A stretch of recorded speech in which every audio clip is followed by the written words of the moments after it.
दोस्तों नमस्कार। आज हम चर्चा करते हैं संविधान की कुछ प्रमुख समितियों के बारे में। तो सबसे पहले चर्चा करते हैं सरदार स्वर्ण सिंह समिति की। यह समिति सन 1976 में आई थी।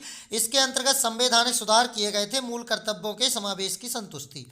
अगली है शीतलवाड़ी समिति। यह 1966 में आई थी। इनमें राज्यों को अधिक स्वायत्तता प्रदान करने की संस्तुति प्रदान की गई थी। अगली समिति देखिए, यह है राजमन्नार समिति। यह तमिलनाडु सरकार ने सन 1969 में लाई थी। अवशिष्ट विषय या तो समाप्त कर देने चाहिए अथवा राज्यों को दिए जाने चाहिए। अंतर्राज्यीय परिषद का गठन होना चाहिए और इसमें अगला बिंदु था कि अखिल भारतीय सेवाओं को समाप्त किया जाना चाहिए।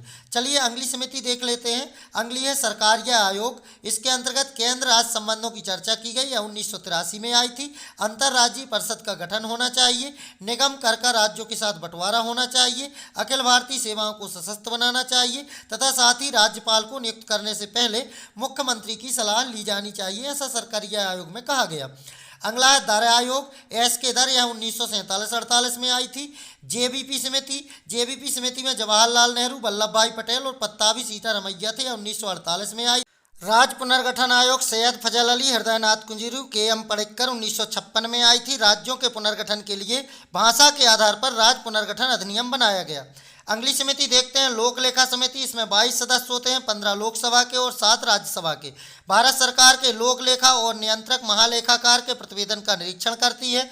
अपव्यय को रोकने के लिए सुनिश्चित करती है कि लोक धन संसद के निर्णयों के अनुसार ही खर्च किया जाए। तो ये हुई आपकी लोक लेखा समिति। इससे अक्सर प्रश्न आते हैं। अगली समिति है प्राक्कलन समिति। इसमें 30 सदस्य होते हैं, सभी लोकसभा के होते हैं। प्रशासनिक दक्षता और मितव्ययता बढ़ाने के संबंध में वैकल्पिक नीतियों का सुझाव देना इसका प्रमुख कार्य है। प्राक्कलन की सीमा में ही धन निकाला जाए और इसका परीक्षण करना। तो इस समिति को भी आप लोगों को याद रखना है क्योंकि प्राक्कलन समिति से अक्सर प्रश्न आते रहते हैं। अगला आयोग है हमारा कोठारी आयोग। दोस्तों कोठारी आयोग डीएस कोठारी की अध्यक्षता में आया था। यह सन 1976 में आया था।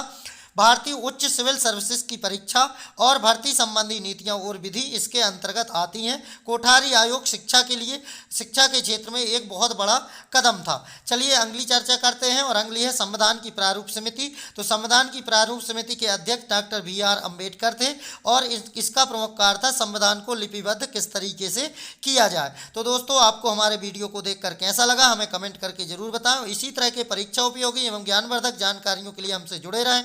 मिलते हैं अगले वीडियो में। तब तक के लिए जय हिंद, वंदे मातरम।